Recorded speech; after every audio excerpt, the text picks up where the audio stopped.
Ice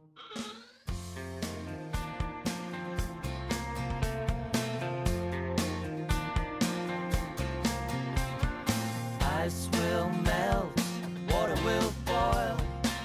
You and I can shake off this mortal coil. It's bigger than us. Good evening, ladies and gentlemen. Ivona Netgen here, Eeducation roving reporter, coming to you live from the Australasian Symposium on Eeducation.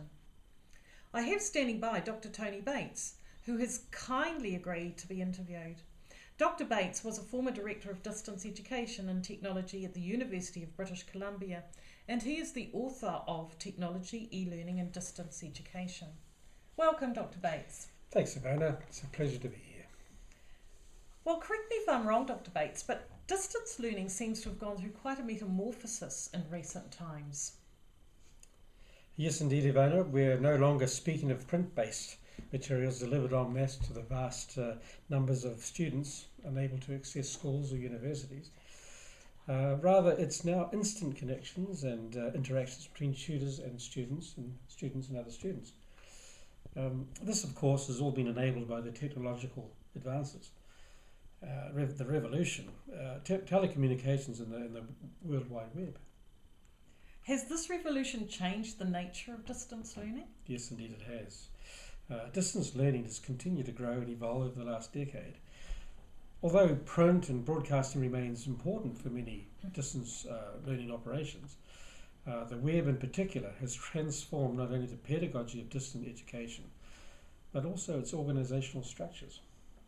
So there are many activities common to both distance learning and traditional learning, and technology is becoming an essential component of both. So is distance education any longer a separate or a different activity from classroom teaching? Well, distance learning can exist without online learning, and online learning is not necessarily dependent on distance learning. Students who can't access a campus have very different needs from those who do.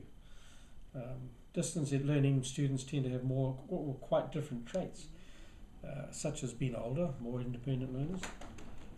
So even though there is a convergence in the use of technology between classroom-based teaching and distance learning, distance education remains a dynamic and distinct form of education. I see. Well, perhaps for the benefit of our viewers, you could describe your understanding of distance learning, e-learning and open learning. Sure. Open learning is a goal or a policy. With open learning, barriers are removed to learning. Ideally, no one should be denied access to an open learning program. The poor, the disabled, the distant, and the unqualified. Surely there are implications for the use of technology with open learning. Not everyone has access to technology. What about third world countries where internet access is slow or limited to a few? Yes, for open learning to happen, no one should be denied access. Technologies available to everyone need to be used. So print-based or video or audio technology could all well be used. That's the challenge for open learning, to source the technology best suited for the purpose. So would you say that distance education is more about a way of studying rather than a philosophy? Students of distance learning can study at their own time, place and space and do not have to have a face-to-face teacher. Yes, that's more the nature of distance learning. Distance education is one of the few areas of education where for over 30 years now, technology has been central to the teaching task. Having said that, recent technology's advances are making the distinction between conventional and distance education more and more blurred. Technology is dramatically affecting all institutions, not just distance learning. Well, a newcomer into the field in the last 10 years is e-learning. The World Wide Web and the internet allow for digital materials to be created, stored, accessed and interacted with over the internet. In your opinion, are these newer technologies better or worse for teaching and learning than the older technologies such as print or video conferencing? New technology is just different.